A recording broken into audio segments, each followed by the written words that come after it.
মাননীয় স্পিকার, বাংলাদেশের মেট্রো রেলের যে প্রকল্প হাসিনার আমলে যে বরাদ্দ নেওয়া হয়েছিল, সেই বরাদ্দগুলা আমাদের আশপাশের রাষ্ট্রের তুলনায় 3 গুণ 4 গুণ 5 গুণ পর্যন্ত বরাদ্দ নেওয়া হয়েছিল।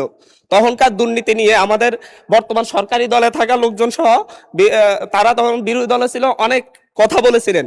কিন্তু আমরা পত্রপত্রিকা মারফত জানতে পারি ঢাকা মেট্রো রেলের সম্প্রসারণ লাইন, MRT-5 উত্তর এবং MRT-1 এর যেই বরাদ্দ বাড়ানো হয়েছে, সেখানে প্রায় 126% এবং 130% ধারাবাহিকভাবে বরাদ্দ বাড়ানো হয়েছে।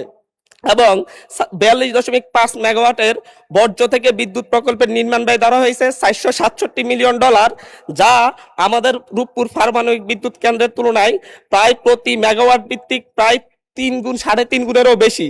রূপপুর পারমাণবিক বিদ্যুৎ কেন্দ্রে যেই প্রতি মেগাওয়াট উৎপাদনে খরচ হয়েছে 47 কোটি টাকা এবং বর্জ্য থেকে উৎপাদনের যে খরচ ধরা হয়েছে সেখানে 135.17 কোটি টাকা ধরা হয়েছে। মাননীয় স্পিকার, মাননীয় প্রধানমন্ত্রী যখন নির্বাচনী ইশতেহারে বলেছিলেন মেগা প্রকল্প মানে মেগা দুর্নীতি এবং বিএনপি সরকার ক্ষমতায় গেলে মেগা প্রকল্প নিবে না, কিন্তু এই জায়গায় এই বরাদ্দগুলা বাড়ানোর মাধ্যমে মূলত লুটপাটের সুযোগ করে দেওয়া হচ্ছে কিনা এবং আরেকবার বাংলাদেশকে প্রাতিষ্ঠানিকভাবে দুর্নীতির সুযোগ করে দেওয়া হচ্ছে কিনা এই বরাদ্দগুলা বাড়ানোর মধ্য দিয়ে, মাননীয় স্পিকার, এই ব্যাপারে পরিকল্পনা মন্ত্রীর কাছে জানতে চাই। মাননীয় প্রতিমন্ত্রী। মেট্রো রেলের প্রশ্নের উত্তরে এটাই বলতে হবে যে এই প্রকল্পটি যখন গ্রহণ করা হয়েছে সেটা তখন যে ডলারের দাম ছিল এবং এখন যে ডলারের দামের বৃদ্ধি, সেটার হিসেব নিকেশ চলছে এবং এই মেট্রো রেল প্রকল্পের মধ্যে কোথাও কোনো ব্যয়ের ক্ষেত্রে অতিরিক্ত ব্যয় ধরা হচ্ছে কিনা সেটার পরীক্ষা নিরীক্ষা চলছে। ইতিমধ্যেই নানান পর্ব পার হয়ে সেটা এখনো পর্যন্ত পরিকল্পনা কমিশনে আসেনি, তবে সেটা আসবে। আসার পরে এই সমস্ত ব্যয় প্রশ্নে যথাসম্ভব স্ক্রুটিনি করে সেটাই এই প্রকল্প পাশ হবে। তবে এটা মনে রাখা দরকার যে মেট্রো রেল প্রকল্প যখন জাইকার সাথে প্রকল্প করা হয়েছিল তখন 0.7% সুদে দীর্ঘমেয়াদী ঋণ নেওয়ার ব্যবস্থা ছিল। বর্তমান সময়ে জাইকা কিংবা অন্য কোনো ফাইন্যান্সিয়াল এজেন্সি তারা যে ঋণ দেয় সেটা মানে 3% নিচে খুব বেশি আর পাওয়া যায় না, ফলে সেটাও একটা বিবেচনার জায়গা আছে।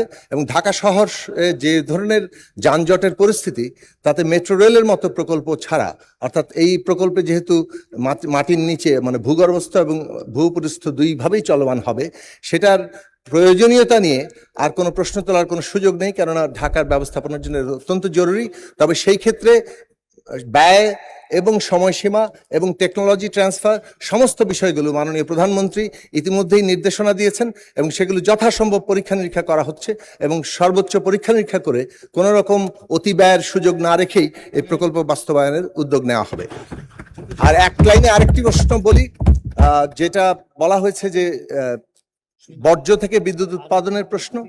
বর্জ্য থেকে বিদ্যুৎ উৎপাদন সাধারণভাবে ব্যয়বহুল, কিন্তু এই ব্যয়ের ক্ষেত্রে একটা অন্য বিষয় বিবেচনায় আছে, যেটা মাননীয় প্রধানমন্ত্রী এ বিষয়ে পরিষ্কার করে নির্দেশনা দিয়েছেন। যখন আমাদের বর্জ্যের কারণে যে স্বাস্থ্যজনিত ক্ষয়ক্ষতি হয়, সেটার যে মূল্য, সেটাকেও আমাদের বিবেচনার মধ্যে রাখতে হবে। এবং আমরা যেহেতু রিনিউয়েবলই আমাদের জন্য ভবিষ্যৎ, সেই ভবিষ্যতের কারণে এইগুলো অনেকগুলো পরীক্ষামূলকভাবে এখন হচ্ছে। আজকে যেটা অনেক বেশি ব্যয়বহুল, সামনের দিনগুলোতে প্রযুক্তিগত উন্নতির কারণে সেটা ব্যয় কমে আসবে। যেমন রিনিউয়েবল এনার্জির একটা গুরুত্বপূর্ণ খাত হচ্ছে সোলার পাওয়ার, সেটা একসময় যে ব্যয়বহুল ছিল আজকে সেটা অনেক ব্যয় কমে এসছে, সামনের দিনগুলোতে আরো ব্যয় কমে আসবে। কাজেই এই দিক থেকে প্রকল্পগুলো। এবং আরেকটি গুরুত্বপূর্ণ বিষয় হচ্ছে যে এই ধরনের প্রকল্প পাওয়ার মধ্যে আমরা কার্বন ক্রেডিট পাবো, যেটা আজকে আন্তর্জাতিক বাণিজ্যের মধ্যে আমাদের জন্য অত্যন্ত জরুরি একটা বিষয়। আপনাকে ধন্যবাদ মাননীয় স্পিকার। খবরের কাগজ, নিখাত, নির্ভীক, নিরপেক্ষ।